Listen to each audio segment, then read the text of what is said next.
Live from the Channel Seed Studios. This is Jared and Jabo and Iowa Everywhere. Jared Stansbury. Jordan Bohannon. Together on Iowa Everywhere. Channel Seed. Seedsmanship at work. Yo, welcome into the podcast. Channel Seed Studios. Here on Iowa Everywhere. What's going on, everybody? What's up, Jordan? What's going on? Hi, Jared.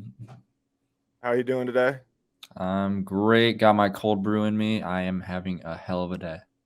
Oh, I'm glad you got your cold brew in since we had to wait an hour after we planned to record the podcast so that you could get your fucking cold brew. Well, I had to get lunch too. I'm sorry. You did say it was okay to push back a couple minutes.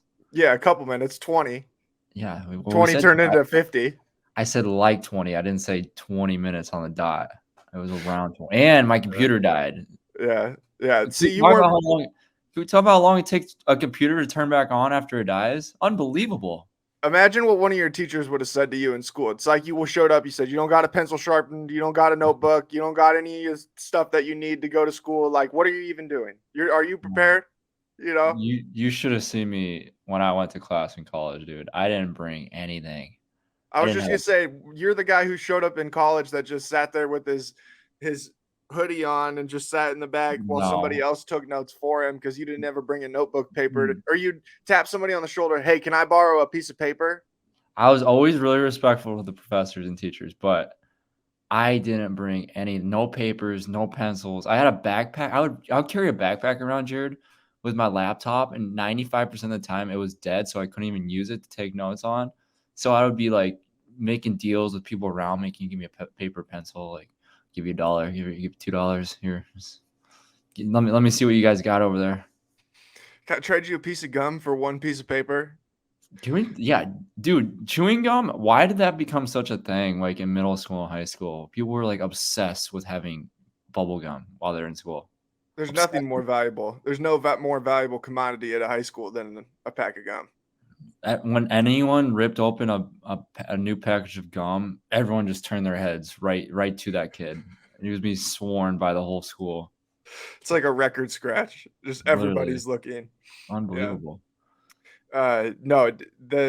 You're the guy that at the end of the day you get home and you've got your backpack and it's just full of paper, it's like little kids, like they just stuff all their stuff into their bag. They don't have folders, nothing like that. And then you like open it up and it's just all at the bottom of the bag. You're like, man, how am I ever going to stay organized? How'd you ever make it through school? I guess it did take you 6 years. So I graduated in 4. Okay. I didn't graduate in 6. I just didn't do anything the last 2 years. A little different. You're fabricating the story, Jared. You're a reporter. You got to figure this out here.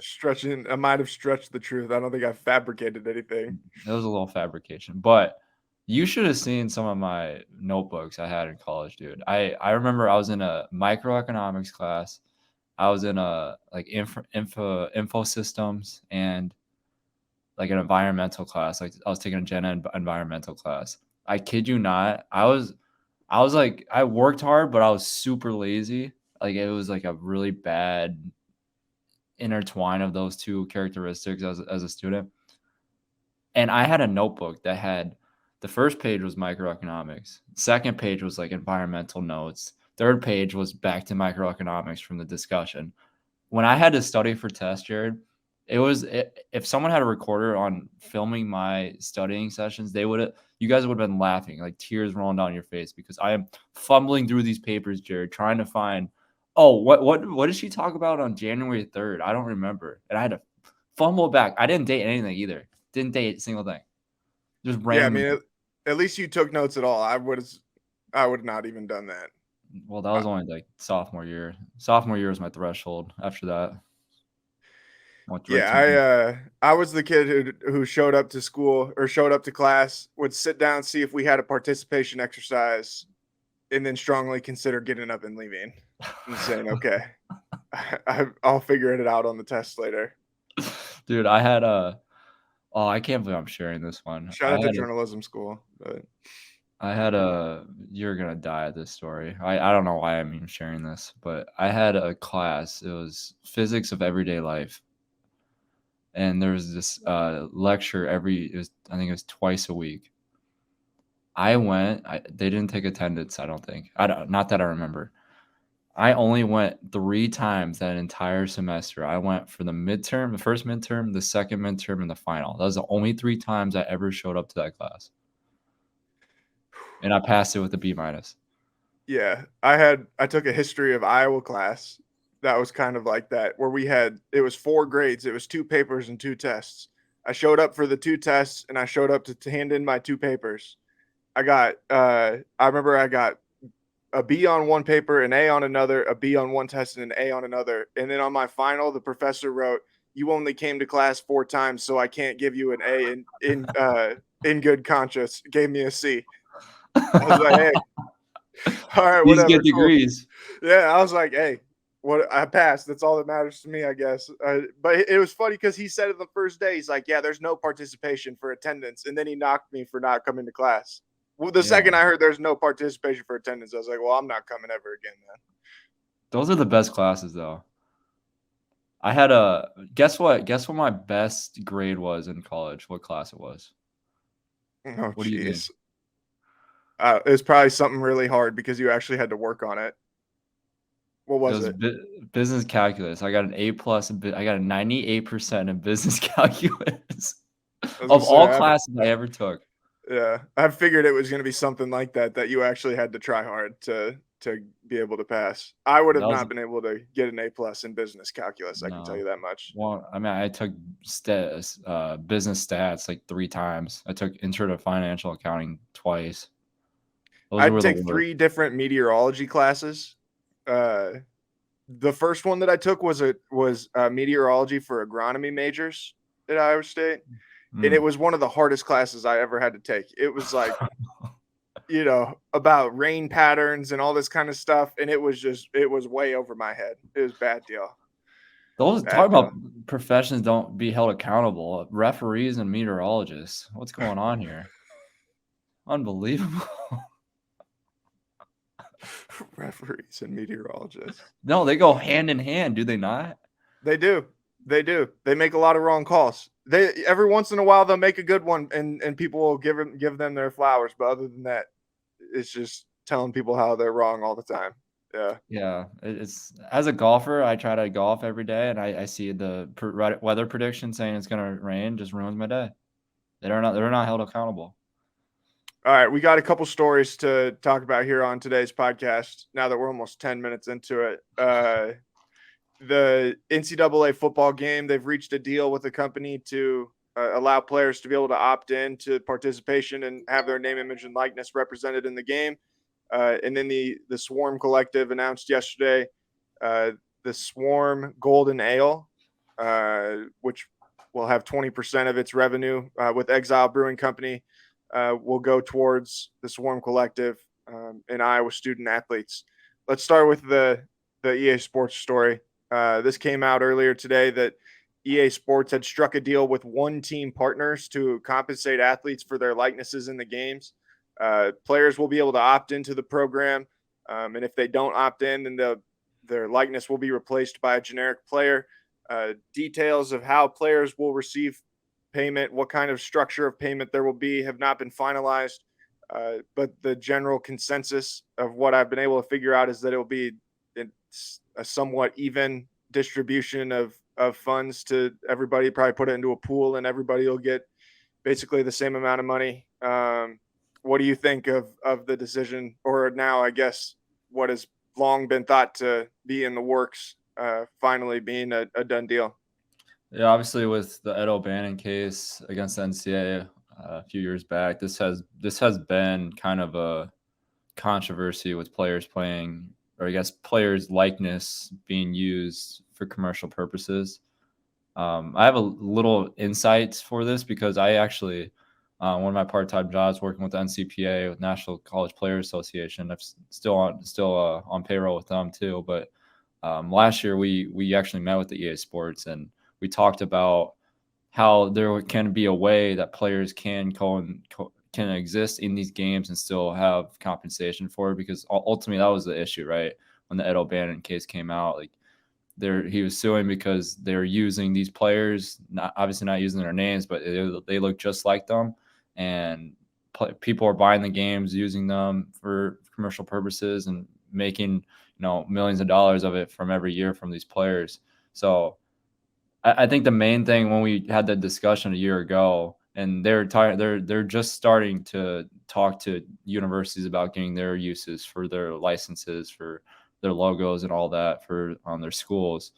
But we talked about a lot way back then that players want to be a part of these games, right? Like, how cool is it you're playing as your own self or playing as another team, and you see them on a video game? Like, that makes the game so cool and so much more special. And they were very understanding. I think that was a great thing about working with EA Sports, is they wanted to figure this out, but they wanted to figure out before they want to get players' approval, which I think was fantastic. I think this is a great step forward for the company as EA Sports goes along with their future with this game. And that was one of my favorite games. I don't know about you. I always loved playing NCAA football. Yeah, that's by far my favorite game of all time. When that game finally drops again, it'll be like a record scratch on my life of I'm going to play this game again finally. It'll just be interesting to see how this works out, because this is a lot of people that have to opt into a program that they have to go out of their way to be involved in, like a lot of, obviously there's 100 people that are on scholarship or on a traveling roster for the average college football team. That makes it well over 1,000 people to be able to opt into this game, for them to be able to get their name, image, and likeness in it. And that's where the compensation part of it will be interesting, because I'll be interested to know how closely tied it is to how well the game performs, how much money the game makes, and if it's just going to be something that's kind of like, okay, we're going to get this pool of money within this amount of time, and once that time comes up, boom, everybody gets a check for the same amount of money. I don't know. Those are just things that we just don't know yet. Yeah, I mean, that's a little different thing compared to NCAA football. And say, I think it was called March Madness at some point when they released that game. There's so many football guys that are part of the game. So you're talking about a lesser pool of money for some of these players. And we talked about it before the show, when we were going over this, that they're kind of going back. They're tiptoeing a dangerous slope with this, because they're doing a great thing, right, with having players opt in. But if they just have one player that maybe they slip through the production or trying to development of the game, and it looks somewhat like someone else, they're back in another lawsuit because of that player maybe not opt in, or maybe he didn't even know about it, and they found out that he's in the game or something like that looks just like him.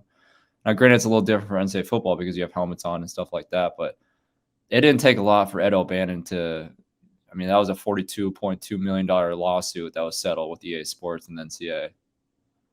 I feel like it would be hard for me to believe that, like, oh, I didn't know about it, would stand up in court now. But I don't know if they have this process, because this is going to be a huge thing. Like, this is going to be a huge thing in locker rooms and all that kind of stuff, So it's like, I get where you're coming from. I certainly understand what you're saying. But I think that the fact that they're allowing these people to opt in and choose, it's like, if you choose not to do it, then, like, I don't know, the game has to have something that will be built into it that will try and prevent it from being something that's, somebody that's real. It's just like, it's just going to be random, and if it's just random, how much can the company be held accountable for that? If it's like, oh, there's a random roll of the dice, this guy kind of happened to look like the guy that just happens to play that position for this specific school, Yeah. I'll be interesting to see too, along with that point, like how because some of these schools didn't opt in, right? There's some schools that are not opt in for the FB. Last I knew, that's like 120 of the 133. Yeah. Right. So, I don't know the background. Some of them were holding out until this, though. They were holding out until they got this put in place. I think Michigan, maybe Northwestern, they're like, until we have a plan put in place for how the players can benefit, then we're not going to opt in. We're not going to be involved in this. Yeah.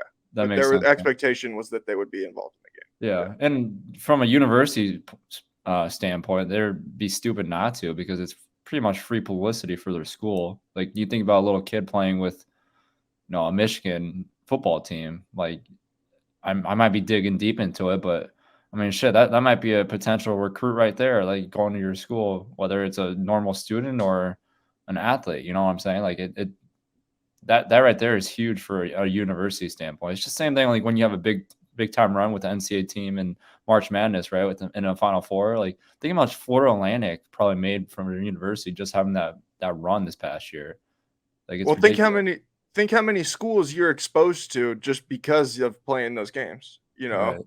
Like the little random schools that you can start your career at. If it's Louisiana Monroe or like Appalachian State, whoever, Middle Tennessee State, like you're just like, man, I'm just going to start with some random school, and that exposes you to their school and you start to learn about their traditions and things like that. And you can, I think that's what's so great about the game. And I mean, I feel like now there's going to be players who gain notoriety from this that, maybe would just like no one would ever know who they are. But if you start your career with Tulane or you start your career with Hawaii, and they've got a good star wide receiver that you can ride, and it's like it's a real guy, and you're like, man, like that would be pretty cool, and that's something that I feel like the players are gaining free advertising on some level too, where it's like, and you're getting a little cash on the side as well. You definitely can fit up like some sponsorship deals within the game too. I'm curious how they're gonna develop it from a live standpoint. Like, obviously they're gonna roll the game out. First of all, I'm curious how it's gonna do, because what we were researching on before the show is the EA Sports, just football alone, was $80 million annually from 1993, on average from 1993 to 2013. So is that number going to be higher or lower? Like, you just don't know how it's going to be perceived in the public since then. I would imagine it would be a lot higher. So there could be a lot of options that they could go about. Knowing EA, it will be packed with microtransactions. The ultimate team will be pushed heavily, and the points that you'll need to buy in order to be good at ultimate team will be pushed heavily. That's my hope, is that they put enough time into dynasty mode, because that's NCAA football at the end of the day, is the dynasty mode, and they put most of their resources into that instead of into something that's going to be like a passive income stream for them, which is basically what Madden is at this point, and really FIFA too. So What do you like playing more, the NCAA March Madness games? Even 2K came out with some nice NCAA basketball games. Those were fun as well. Shooting on the blacktop before the game transitioned to the college stadium, like that was sick. But NCAA football is like they're two totally different games, to be the honest. NCAA basketball games, dude, had the best presentation. NCAA 10 with Blake Griffin on the cover had the best presentation of any sports video game I have ever seen to this day, where it had both ESPN with like Big Monday and all that stuff mixed in, and then it had the CBS with Gus Johnson and those guys calling games as well. Like, that was way ahead of its time for what it was. And yeah, you're out there shooting with Blake Griffin and you could never miss. He would make every shot, no matter what your shot timing was. He would always be out there and then just throwing down nasty dunks. Dude, just the nostalgia of going back to video games is a lost art. Like, it really is. Like, that was so much of my childhood too. Like, I feel like that's not even, people don't know it's like turning on a PS3 back in the days and turning on a Call of Duty, or even like Battlefield back then. But even like these sports games, dude, like those games are the most legendary games. And you're right, they're so ahead of their time. What do you think it costs to buy a copy of NCAA March Madness 10 right now on eBay? Oh, it could be really high or really low. I'm going to go on the low side, $1.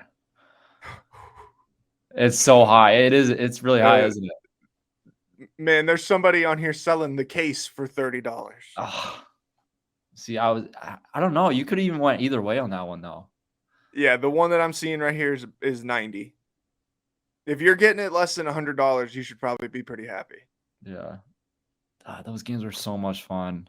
I'm surprised they haven't done mods for it, like what they've done because they've done mods for the NCAA football, where it's like NCAA football revamped, and you can send your Xbox in and they'll mod it and all that stuff, and then you'll have like all the new teams. Yeah. I'm surprised they have not done that for the basketball one.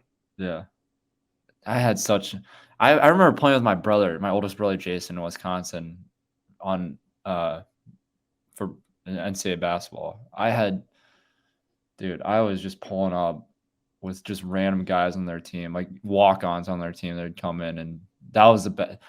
I had such a fun time. That makes me want to start crying. Man, NCAA football, I still have my Xbox just so that I can play NCAA football. Every once in a while, I'll just get that. Yeah, I'm going to pull this thing out here and fire it up, you know. And when they introduced the online mode too, when you're playing against random people one-on-one, they had that pump fake glitch, you pump fake, and all the safeties would fly up. You had a wide open receiver downfield. Man, what a game, dude. I'm glad that it's coming back. If they fuck it up, I'm gonna be so mad, dude. I don't know that I could be more disappointed than it's like if it just is another 2K. I don't know. But what do you? Not 2K, but actually more. If it's just another Madden, Madden is a horrible game, dude, and it has been the same game for years. That will be a really sad deal if NCAA football is just another version of Madden. I mean, what do you do to change it though? Like, it's not like a shooter game or it's like a sports game, right? Like, it's going to be the same concept every single year. It is, but Madden is just so like cheesy, you know. And then the way that they give people the abilities and all these kinds of things, like it. If you load in and play a game of Madden right now, I can guarantee you the team that you are playing against will have Eric Dickerson at running back, and they will run halfback stretch on every single play over and over and over again, and there is no defense that can stop it. And that's all you have to do to be able to win, you know. And I hate that that's the way that a football game is played. Is it's just like cheese plays. You know what was the best? The football game was the blitz game. Oh Have you ever seen that? Yeah, NFL Where you blitz. just you truck stick someone and they break like 15 bones in their leg, and you go on the sideline and they shoot them up with some, I don't even know what kind of medicine it was, and they're back in the game 2 minutes later. Did you ever play Slugfest? Yeah. Where you could punch the fielders to keep them from fielding the baseball. Yep. Dude, I played way back on my desktop backyard baseball, the original backyard baseball. 2001, Sanchez, Wheeler. Yep. People have no idea back then how great video games were. Man, that was my first exposure to video games as well, was that game on a Dell laptop in 2002. Yep. Backyard football too. They had all the backyard games. They had backyard basketball. Kevin Garnett on the cover. Kevin Garnett and Lisa Leslie. Yep. So ahead of their time. Pablo Sanchez is one of the great athletes in American history, and he just doesn't get the recognition that he probably deserves. He's not talked about. I feel bad for the guy. I feel bad for him. All right. The Swarm Collective and Exile Brewing Company with their new partnership to launch the custom brewed Swarm Golden Ale. 20% of revenue from sales will be donated to the Swarm Collective. Quote, NIL has created a new landscape for college athletics, and this is a unique opportunity to generate passive revenues for the Swarm Collective. We hope that Iowa will pridefully consume this beverage, knowing that they are also assisting the efforts of the Swarm. That was from CEO of the Iowa Swarm, Brad Heinrichs, in a press release. Thoughts on the Swarm Golden Ale? I don't know about you, but I think this is a fantastic partnership. Surprised more universities haven't done this already. I'm not surprised Iowa is the first one, or at Iowa School is the first one. But I think it's great marketing for the Swarm, great marketing for the university, great marketing for recruits to come in and realize that they have a community backing them, and they have different things they're doing to get money in the players' pockets. The thing that's still struggling with me is, I don't know, man. I think there needs to be a separation for some of these schools with football and basketball, right? Like, there's just so many football players. Since we're on the topic of the video game, there's a huge pool of football players at every university, right? And I think some of these collectives are just getting lost in the fact that I feel like a basketball team might suffer because how much football players are, and the collectives are basically only pushing the football teams. And I'm not saying there's nothing wrong with that, right? Like, football creates an insane amount of revenue. Like, they should be getting a lot of the revenue that are coming from the collective already. But I see down the line that's gonna become a struggle with some of these basketball teams, even women's basketball teams, teams that are connected to some of these collectives. That there's gonna be some suffering on where the money's going, but it's not a bad thing. Like I don't want to make this be a dwelling thing on it being connected, but I think there needs to be a point where it gets separated. Yeah, I mean, I'm sure that in a perfect world, every team would have their own collective, but also you need to have like some strength in numbers of like, we don't want to have everybody pulling in different directions, Right. Yeah. So I understand both sides of it. I think you would be surprised. Uh, Sports like, you would think women's basketball would be hurt. From what I understand, that is not the case based on some of the numbers that are being thrown around in some places with women's basketball. Wrestling also not hurting in the NIL space, not hurting in the collective space as far as funds. Talking with Kevin Dresser earlier this week when on the Cyclone Tailgate tour, and he said that the money in wrestling is as big as it is in football at Alabama or Georgia across the country, and which is huge money, obviously. So, like, I don't think that, like, I think there might be some football programs that get hurt by the fact that some of these other sports are making big money, like it's going to be interesting to see how people make decisions of what's going to get allocated where, because you can't afford to pay 100 football players $50,000, but you could afford to pay, but could you afford to pay 10 women's basketball players $50,000 and have a pretty damn good team? Probably. Yeah. No, that's a great point. I think I was more getting at like the fact of the allocation for directly from these NILs, right? Like the beer sales being more heavily generated to the football team, which it should be because there's more players and make more revenue, right?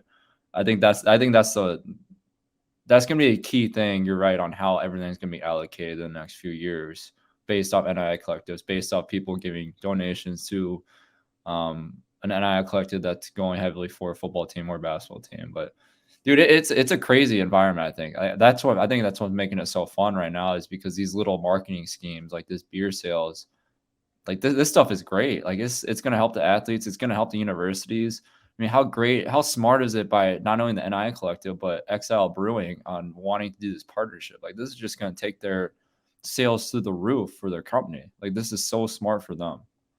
And I hope this beer, it says that the Swarm Golden Ale will be easy drinking, well-balanced, clean, and tailgate ready.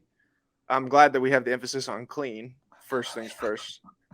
That's a bizarre characteristic. But I hope that it's something that is pretty, because it's like you want it to be something that people buy a lot of, People don't go into I guess for me personally, if it's going to be a tailgate Saturday, I don't imagine myself going in and being like, oh yeah, I'm going to get me a big old case of whatever craft beer, and I'm going to chug a bunch of 8% craft beers today at the tailgate. I want to get something that's going to be nice and light and is going to allow me to propel myself all the way through the day. I don't want to take a nap. I don't want to take a nap in the third quarter. I want to still be riding the wave, catching the vibe. I tell you what, I don't know. You guys that drink IPAs and sling those back like they're pop rocks, you guys are fucking psychos. You guys are actually psychos. I have two and my tummy hurts. I need a Pepto-Bismol or a Tums. That seriously though. I'll buy a 6-pack of Sours every once in a while, and I'll have one, and I'll be like, it's like a treat, Yeah. By the time that you're done, you feel like you've had like 2 milkshakes. Yeah, that's what I'm saying. Or like you have one IPA and dude, I don't know, I can barely stand up and walk after one. I'm like, this stuff is powerful. This stuff makes me want to fly. You're just admitting to being a lightweight. That's all you're doing. I am a right lightweight. Now. Well, I mean, I'm 172 pounds, and I drink maybe once every other week. So yeah, I am a lightweight. Man, all I'm saying is I hope that people can throw back Swarm Golden Ale like they can throw back Busch Lights. Like if they really want to maximize the potential here, then this needs to be the kind of beer that you could drink an entire case of if you wanted to. I'll tell you what. Are we gonna see a Jared Stansbury video of him drinking a Swarm, or is this never gonna happen? Never gonna happen. I'm not giving any money Ever. to any collectives. Not Ever. giving any money to any collectives on You're either not. side. You're drinking. You're giving money to the beer. You're drinking the beer. No, I'm giving money to the collective. Giving 20% of my money to the collective. I'm not giving Yeah. any money to collectives. No one will know though. You just like the beer. So I'm you're a saying if the beer was the non-biased best third tasting party. beer in the world, you're never gonna have it. If someone said this is the best beer I've ever had in my entire life, and they meant it, I would try the beer. Okay. I would do the same if there was an Iowa State beer. I would try it. If someone said that it was the best beer they'd ever had in their entire life, I mean, why wouldn't there be I would an try Iowa State without beer? it. Brent I would- Bloom better be on this thing. That's all I'm saying. Brent Bloom better be on this, getting Iowa They're State beer lacking at now. Iowa State. We gotta get going in Ames. What are we doing? Yeah. Iowa's like beer too much they've been waiting too long for this. Someone argue this has been taking too long. Yeah. Yeah. I mean, I would imagine there will be. I think that they're working on a whiskey, actually. Ooh, Iowa that's a great State idea. is. I could be wrong, but I'm pretty sure that that's true. Hopefully, I didn't just say something that's going to get me in trouble. No, I would think that this will be something that a lot of different places will do. I think I saw somebody did it actually. There was another school that announced one yesterday. It was like Cincinnati or something Yeah. like that announced one. And like that's just easy stuff, you know, and that's what I think will be the most important for the collectives is finding those ways to create that, because this is passive income for the collective, you know. This is not someone having to go out and pound the pavement to, you know, press flesh and kiss babies in order to get donations. This is just getting people to support something that they already support, you know. How do you create more of those types of scenarios? What more can you do to be able to create those types of scenarios? That's what it'll be interesting to see. Yeah, and those are going to be the best collectives, right? With the more of the passive income, like you're gonna have the revenue from, you know, big donations and boosters, right? But the ones I feel like they're going to have the separation are the more of the passive income marketing schemes they're doing. They're able to. I mean, you got to look at both sides. You know, like you got to look at the fans. Like, are they enjoying their experiences, and is it going to be profitable for your NI collective? Like a beer passive income marketing scheme, that's perfect, right? Like Iowans love their beer, and it's going to be great for the NI collective. And I think those are if an NI collective can satisfy those two things, they're going to be very, very successful in the next few years. All right, I had one more story that I thought we could go over before, and then I've got one more fun one. The NFHS earlier this week announced that the bonus rule is changing in high school football or high school basketball. There will no longer be the 1-and-1. Fouls will reset at the end of each quarter. 5 fouls in a quarter, 2 shots for each bonus foul or each bonus free throw. What do you think on the elimination of the 1-and-1 and now going to the rolling fouls where you just roll them over or they erase after the end of each quarter?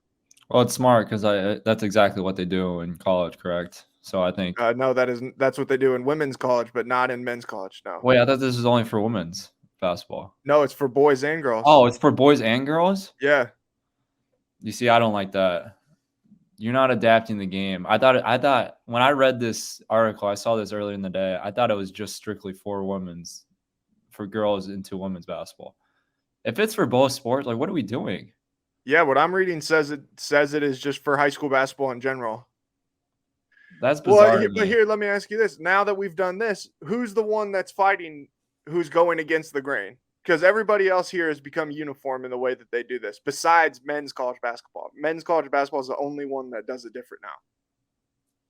Yeah, but it's a different sport, right? It's not women's.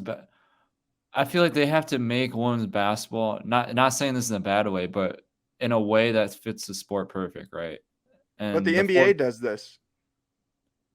It's still a different sport. Like you can't compare college men's basketball to NBA. It's a different sport. I agree with you. I'm not saying you're not wrong. Like I think they should do the same exact thing to propel these athletes to be ready for the next level. But from the aspect, it's a two totally different sports right now. So I don't understand why they would do that at the high school level for both the sports, because women's basketball in college is totally different from men's basketball in college. I think the intended aim is probably to just try and give the game some more flow so that it's not like a team gets into the bonus in the first quarter and then there's going to be 50 free throws, you Well, know? tell Tommy to stop fucking fouling. Dude's a hack. Comes in, gets 2 fouls off the bench. Like, dude, you gotta play a little better defense. Hey, man, these officials, dude. You know that these officials are like, dude, don't blame Tommy. Don't blame Tommy. You know who these guys in the stripes are. Tommy had his hands up. He wasn't fouling. We're protecting the officials out here. They get too whistle happy. We're not going to shoot a million free throws anymore. Yeah. You get 5. They get way too happy. And then sometimes they choke their whistle a little bit. It's okay. We gotta figure it out. You can't blame Tommy. Yeah. See, but now I like how we're protecting the bad free throw shooters. We're taking the 1-and-1 out. And all of a sudden now the bad free throw shooters there's no ramifications to being a bad free throw shooter other than you're just going to miss your 2, you know? I see. I like the 1-and-1 though. Like, See, it embarrasses bad free throw shooters. That's what I'm saying. Like, it exposes people. I know, that should be sports, right? You should expose the bad. Yeah. For the good to rise, right? Like, I feel like that's the whole point of the next level in sports. Like, you have to kind of weed out the Tommies. What if they made all free throws 1-and-1 instead of 2?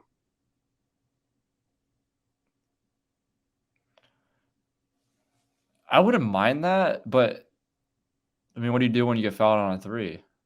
I think in that scenario, if it's a foul, yeah, I'd say if it's a shooting foul, all bonus shots are 1-and-1. I would like that. I think because then you get awarded for being a good free throw shooter, right? You get awarded for making your first free throw. You get another opportunity to get another point. I would agree with that. I don't agree with the boys and the girls having the same exact set of rules if they're different at the next level. I mean, I don't think that makes sense. Do you? No, but that's where I would imagine that men's college basketball has to be getting close to making this change. They've experimented with a variation of this, where in the NIT where they've done it where I think at 10 minutes the fouls reset.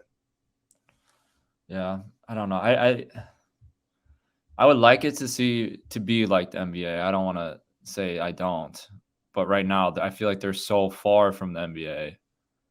They're either gonna have to change all the rules at once or keep it what it is. You know what I'm saying? I was just surprised to see that out of nowhere the other day. I was like, that's kind of a random time to just, I guess, change a rule like that. But this is probably about the same time they added the shot clock last year too. So yeah, I mean the shot clock should have been the first thing. Like now you're looking at if you watch NBA basketball, the pace after watching college basketball, NCAA March Madness tournament, it's like night and day, right? Right. Like the 6 seconds means so much in the flow of the game of basketball. The NBA, man, just drives me nuts. The only thing that this just is what makes the NBA really hard to watch sometimes is how much people complain. Like that makes it tough at times. I wish that was the one thing that I wish could get reined in. It's like just play the game sometimes, you know. But I understand it. There's a game within the game too of like why people do it. So yeah, that's what I was gonna get at. Like, I mean, you got to think about how much money's on the line for some of these individuals. Like some of these guys are literally fighting and clawing every game to stay on the team. Right.